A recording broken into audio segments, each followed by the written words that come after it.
I had to relearn it again, and I did not have any hands-on practice. So that's why when I came out here, I ended up enrolling at the university and following a different course of action in regards to my education.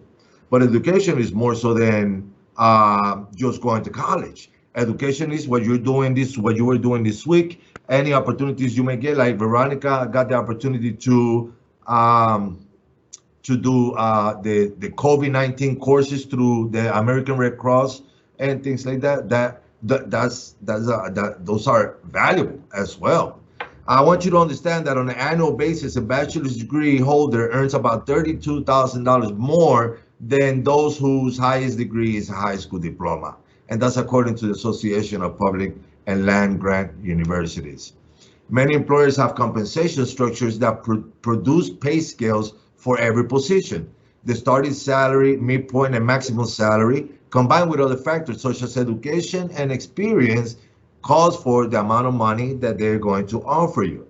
I want you to understand that if a job description calls for a person that has a bachelor's degree, people probably that don't have a bachelor's degree are not going to apply for it, because if they do and they do get the job, they're not going to get what the bachelor's degree will get, because the bachelor's degree already has a certain level of salaries that fits within the bachelor's degree. That's the same thing with associates and with the masters. Entry level salary, we're looking at high school diploma 21,000 a year, associates 25, bachelor's 33, master 31, PhD 55. This is entry level, and this may vary, but this is around in general. This will be about the same as I'm pointing out here. Remember that you go work for Menard or McDonald's, you're probably going to net out $21,000 a year. If you take a look at the budget, this is what our housing cost is looking right now. And I want you to take close attention to this. Look at the difference between a 3-bedroom apartment to a mortgage. What's the difference there, guys? Can somebody tell me I the don't difference? see anything. You're not seeing the presentation? No. You're paying about almost close to $1,000 more for a 3-bedroom apartment annually, as you would for a mortgage. Right. I'll even come back. Barbara, is that you? That was you? Yeah, we can't see your slide. Make sure you're in presentation mode. I am. Okay, and what about your PowerPoint slide? Is that what you're using, PowerPoint? I'm using PowerPoint, yeah. Okay, so you're in presentation mode with PowerPoint, correct? Yes. Are you in presentation mode here with Microsoft Teams? Okay, I just left and came back. It's perfectly fine. Maybe just leave out, Barb, and come Okay, back. just leave out refresh. Okay. Yeah. Okay. It's learning for all of us. I'm just glad I wasn't the one messing up. Okay. I'm gonna wait for Barbara to come in for a second. But everybody else can see this, right? Yes. Yes. Fantastic. Fantastic. Yes. Yes. Cool. I can see it now. I can see clearly now the rain is gone. So if you see it costs more to rent a 3-bedroom apartment than to have a mortgage.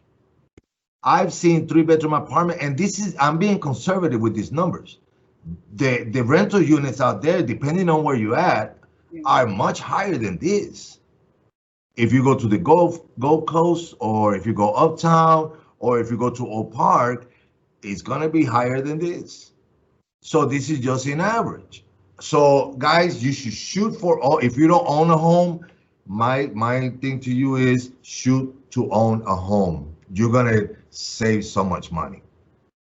So this is your base. I'm sorry, Veronica. Can I just make like one observation on this though? Sure. Because I currently rent a 3-bedroom, and my rent is half of this monthly, literally half of this monthly. So, I mean, demographically, you have to take into consideration that it's also dependent upon where you live And And that's what I said. Mm, That's why I said that was depends on the community that you're in. But I said that in general, this is going to be about average around here. right. You see what I'm saying? but So you're you make a good point. Because I'm in West Humboldt Park and that's my rent for the 3-bedroom. That's exactly your rent for on West Humboldt Park. Yes. Okay.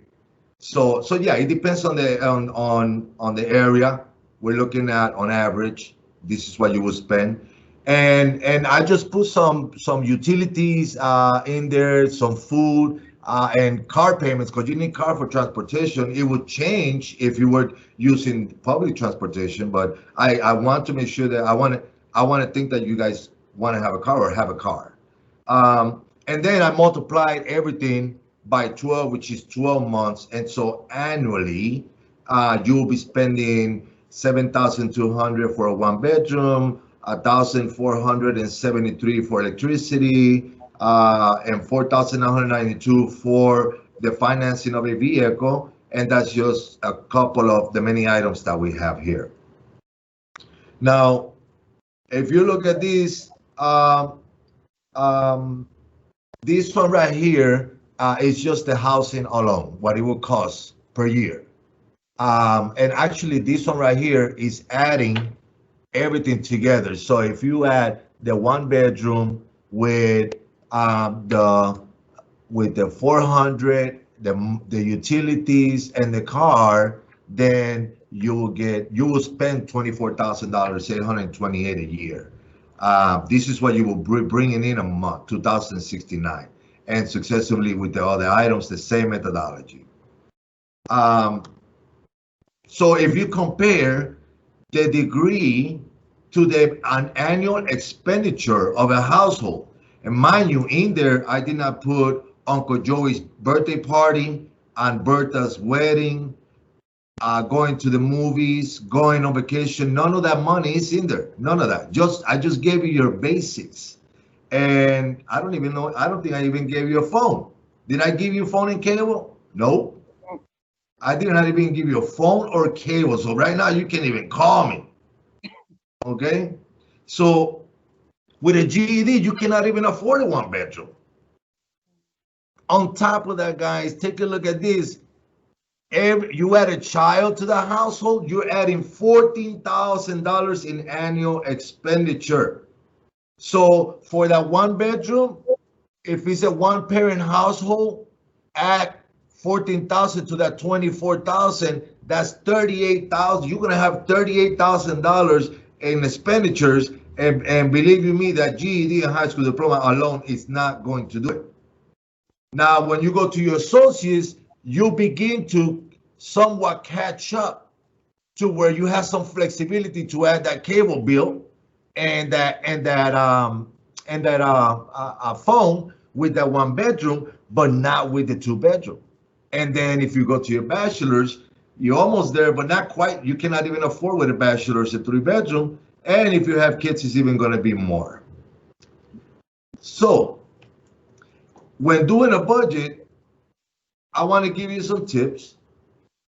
You break the budget in half. First half of the month, second half of the month.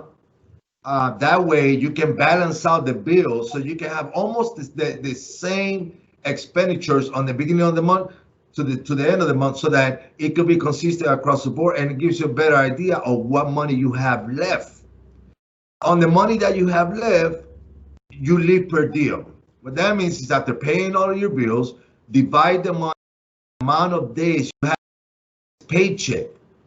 That amount is the maximum sum you can use each day. Of course, there's going to be surprises. Like the other day, I hosted a couple friend of mine, and I went ahead and got, some good libations. I didn't have that expected in the budget, and so now I got to catch up. So you got to be mindful of that.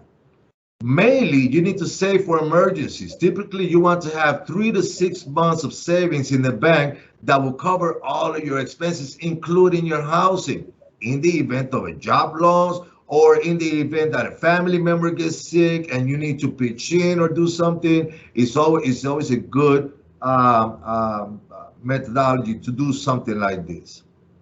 And if you guys need more help I know you don't, but they got free budget templates out there and everything. I mean, even Word has a budget template that you can use.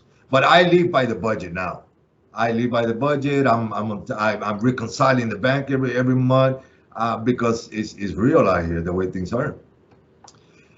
Volunteerism is another way of professional development. People with volunteer experience are 27% more likely to find a job after work than those without.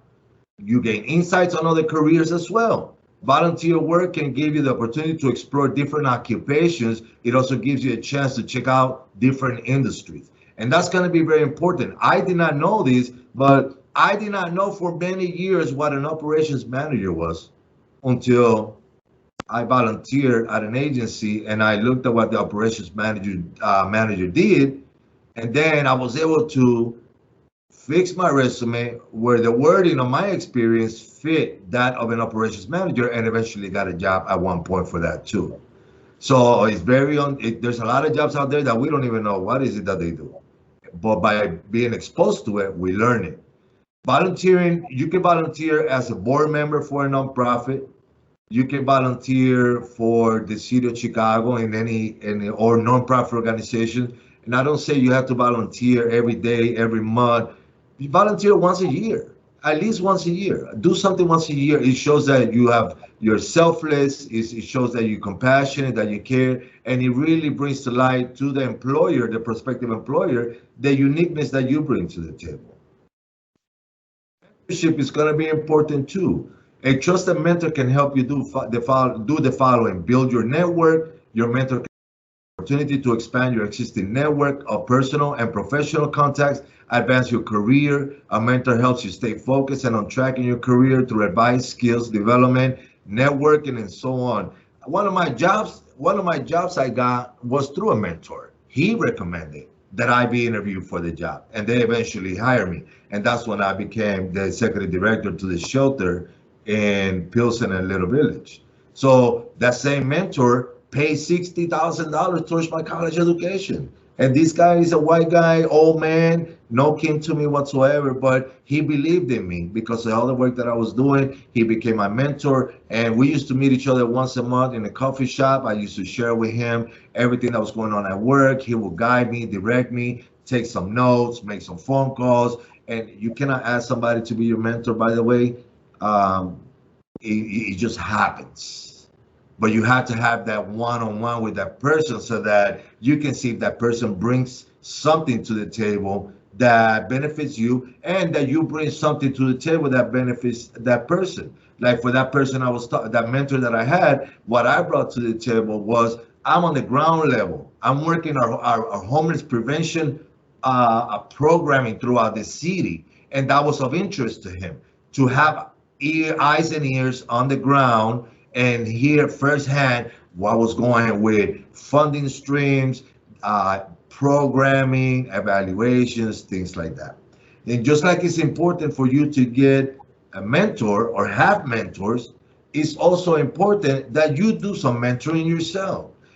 I told you guys are unique and bring something to the table. You need to be able to use that knowledge that you have to guide other people who are lost, who don't know where they're going.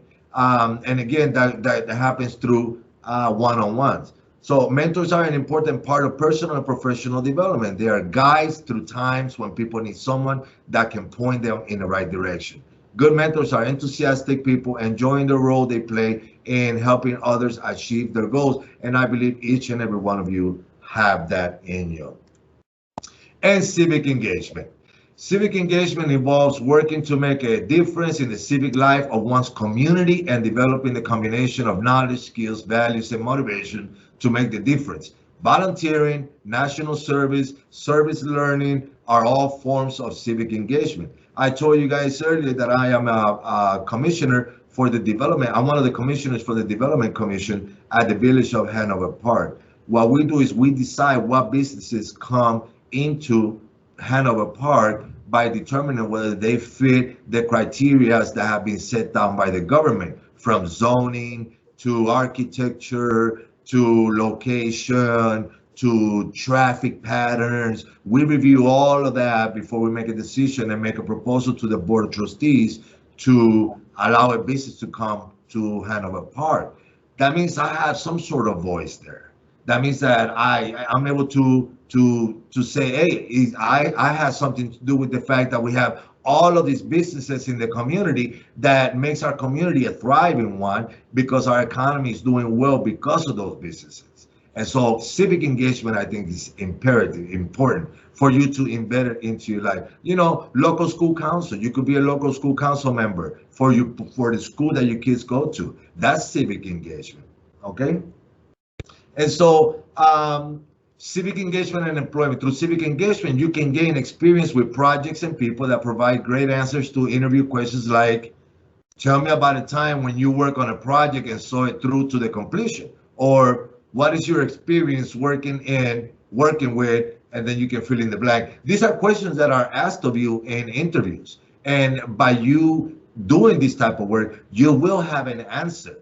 And instead of getting stuck on the interview and trying to think, oh man, what time is that? When did I do that? Did I follow through on that? You know, on interviews, you need to answer like this. You need to be on point. You cannot be because then you don't come across confident. You don't come across like you're genuine, and that can be an issue when it comes to hiring you, right?